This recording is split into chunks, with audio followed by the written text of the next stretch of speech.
জানো তো, একটা সময় ছিল যখন প্রত্যেকটা ওকেশন পারপাসে বাবার বাড়ি আসা হতো। তবে সব দিন তো আর সমান যায় না, সময়ের সাথে সাথে এখন কিন্তু অনেকটাই চেঞ্জ হয়ে গেছে। ছেলে মেয়ের পড়াশোনা, বরের ডিউটি, এই সমস্ত কিছু ভাবনা চিন্তা করে আর সেভাবে বাবার বাড়ি আসা হয় না। গতকাল আসার সময় যখন মোড়ে নেমে হেঁটে হেঁটে যাচ্ছিলাম, তখন পাড়ার একটা দাদা আমার মেয়েকে হাসছে, বলছে ধর্মরাজ পুজো পেরিয়ে গেল, কীর্তন পেরিয়ে গেলে, এখন ফাঁকাতে তোরা এলি।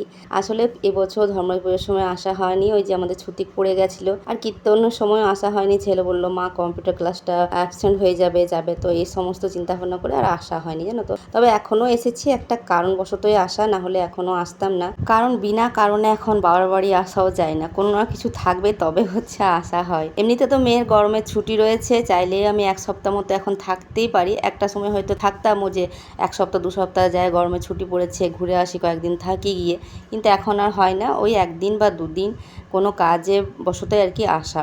যাই হোক, এই যে এখন দুপুরের খাওয়া দাওয়া সেরে মেজো বোনের বাড়ি আসলাম। আসলে পুজো পারপাসে যখন আমরা আসি তখন হচ্ছে সবাই একসাথেই আসি বোনেরা, তখন ওখানে একসাথেই থাকি। তবে এবার হচ্ছে ওরা যেহেতু কীর্তনে পুজোতে এসেছিলো, তাই এখন নেই, তা বললো যে আমার বাড়ি যাবি দেখা করতে। কালকে এমনিতে তো মেজো বোনের সাথে দেখা হয়েছিলো, ওর বাড়ি তো খুব বেশি দূর না, তো তাই আমরা বললাম যাই এখন দেখা করে আসি ওর সাথে। তো এই যে এসে হচ্ছে একটুখানি বসলাম, আর যা রোদ গরম দিচ্ছে। তবে এখন মেঘলা মেঘলা একটু ওয়েদারটা করেছে, তাই বললাম রোদটা কমেছে, একটুখানি ছাদে আসলাম ঘুরতে। আর ছাদে এসে চারিপাশটা একটু ঘুরে দেখছি। মেজো বোনের বাড়ি চারিপাশটা একটু বেশ ফাঁকা ফাঁকা, খুব একটা ঘর বাড়ি নেই এই দিকটাতে। এখন আমার বিয়ে হয়েছিল, আমার শ্বশুরবাড়ি ওই দিকটাও ছিল, বেশ অনেকটাই ফাঁকা ছিল, এতটাও ফাঁকা ছিল না, তবে বেশি ঘর তখন ছিল না। তবে এখন পুরো ঘরে চারিদিকটা ভরে গেছে একেবারে। তো যাই হোক, একটুখানি বেশ কিছুক্ষণ ছাদে বসলাম। তো এখানে বসে বেশ কিছুক্ষণ হচ্ছে একটু আড্ডা গল্প হলো। আর তারপর জানো তো, দেখছি মেঘলা মেঘলা যেহেতু করেছে, একটু আধটু দেখছি এই যে বৃষ্টি শুরু হয়ে গেছে।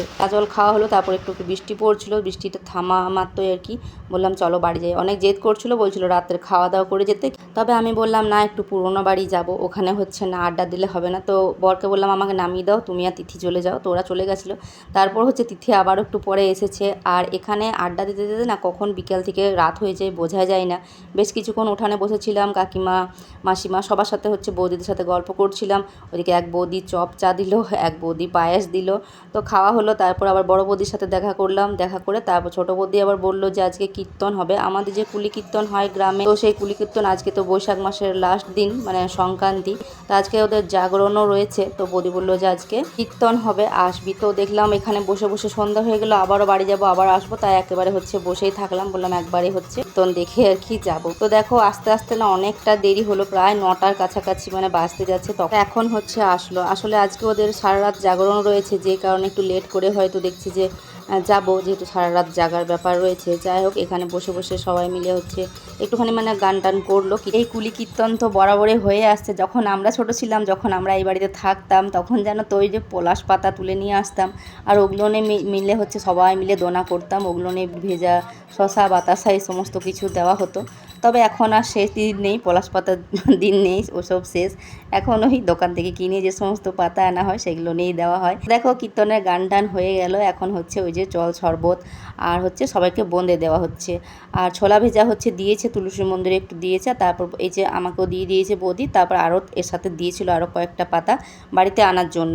তো আমি তো চলে এসেছি বাড়ি, বেশ কিছুক্ষণ হয়ে গেল। আর বাবা আর আমার ছেলে গেছিলো হচ্ছে বোনকে আনতে, সেজ বোনের আজকে আসার কথা ছিল। তো আমি বলেছিলাম যে আসবে একবার, অনেকদিন দেখা হয়নি, তো বললো হ্যাঁ যাবো দিদি।